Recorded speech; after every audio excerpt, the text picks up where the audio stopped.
চলে এসেছি আরও একটা সহজ রেসিপি তোমাদের সাথে শেয়ার করবার জন্য। তো আজকে যে রেসিপিটা বানাচ্ছি সেটা কিন্তু রাতের বেলা মানে ডিনারের জন্য একদম পারফেক্ট রেসিপি বলা যেতে পারে, কিংবা লাঞ্চ বক্সের জন্যও যদি বানানো হয় তাহলে কিন্তু ঝটপট বানিয়ে ফেলা যায়। তো সেরকম একটা রেসিপি শেয়ার করবার জন্য চলে এসেছি। তো চলো দেখে নাও তাড়াতাড়ি। তো প্রথমে দেখো অল্প একটু তেল গরম করে তার মধ্যে পেঁয়াজ কুচি দিয়েছি। পেঁয়াজটাকে একটু সময় নিয়ে ভেজে নিয়েছি যাতে একটু পেঁয়াজটা নরম হয়ে যায়। পেঁয়াজটা নরম হওয়ার সাথে সাথেই দিয়ে দিচ্ছি এর মধ্যে আদা রসুন আর শুকনো লঙ্কার পেস্ট। তো সেটা দেওয়ার পরও কিন্তু আরও 2 মিনিট আমি নাড়াচাড়া করেছি। আর এখানে দেখো দিয়ে দিচ্ছি নুন, একটু জিরে গুঁড়ো, সামান্য একটু হলুদ গুঁড়ো দিয়ে দিলাম, লঙ্কা গুঁড়ো দিয়ে দেবো, আর দিয়ে দেবো এর মধ্যে চিনি, গোলমরিচের গুঁড়ো অ্যাড করে দিচ্ছি, আর সাথে এর মধ্যে দিয়ে দেবো টমেটো কেচাপ। এটা দেওয়ার পরে কিন্তু বেশ কিছুক্ষণ এটাকে আমি কষিয়ে নেব। তবে তার আগে দিয়ে দিচ্ছি এখানে ক্যাপসিকাম।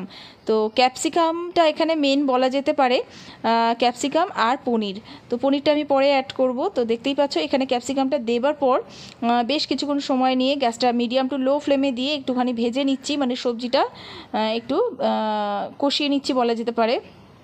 মোটামুটি 2 থেকে 3 মিনিট এইভাবে নাড়াচাড়া করার পর দেখো ক্যাপসিকামটা একটু নরম হয়ে গেছে। এরপরে দিয়ে দেবো এর মধ্যে টুকরো করে রাখা পনির। এটাকে দেওয়ার পরেও এর মধ্যে একটু মিশিয়ে নেব। বেশি নাড়াচাড়া করব না, তাহলে কিন্তু পনিরটা ভেঙে যেতে পারে। তো বেশ কিছুক্ষণ দেখো একটুখানি মিশিয়ে নিলাম। নেওয়ার পরে এর মধ্যে দিয়ে দেবো তৈরি করে রাখা ভাত। তো এটা কিন্তু নর্মাল যেরকম প্রতিদিন যে ভাতটা খাই, মানে রেগুলার রাইস যেটাকে বলা যায়, তো সেটাই আমি দিলাম। দেওয়ার পরে এটাকে এবার মিশিয়ে নেব ভালো করে। তো এই মুহূর্তে কিন্তু গ্যাসটা আমার মিডিয়াম ফ্লেমে আছে। তো ভালো করে ভাতটা পুরো সবজির সাথে এখানে আমি মিশিয়ে নিচ্ছি। তো দেখো ভালো করে আমি এটা মিশিয়ে নিয়েছি। আর এবারে এর মধ্যে দিয়ে দিচ্ছি একটু নুন, কারণ একটু নুনটা আমার কম লাগছিল। তো দেখো নুনটা দেওয়ার পরও কিন্তু এটাকে আমি একটু ভালো করে মিশিয়ে নিচ্ছি। আর এটা কিন্তু একদম রেডি হয়ে গেছে খাওয়ার জন্য। তো এবার এটাকে সার্ভ করে নেবো। কিন্তু এই রেসিপিটা কিন্তু একদম ঝটপট বানিয়ে ফেলা রেসিপি, দেখলেই বুঝতে পারছো। আর এমন কিছু মানে বেশি উপকরণও কিন্তু লাগে না।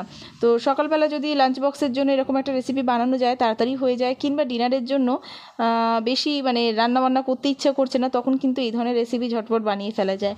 তো যাই হোক, রেসিপিটা কেমন লাগলো কমেন্ট করে জানিও। আর অবশ্যই কিন্তু এটাকে ট্রাই করো, খেতে কিন্তু সত্যিই খুব ভালো হয়েছিল। তো চলো আবার দেখা হবে নতুন কোনো রেসিপি কিংবা ব্লগের সাথে। তো ততক্ষণের জন্য ভালো থেকো, সুস্থ থেকো, টাটা।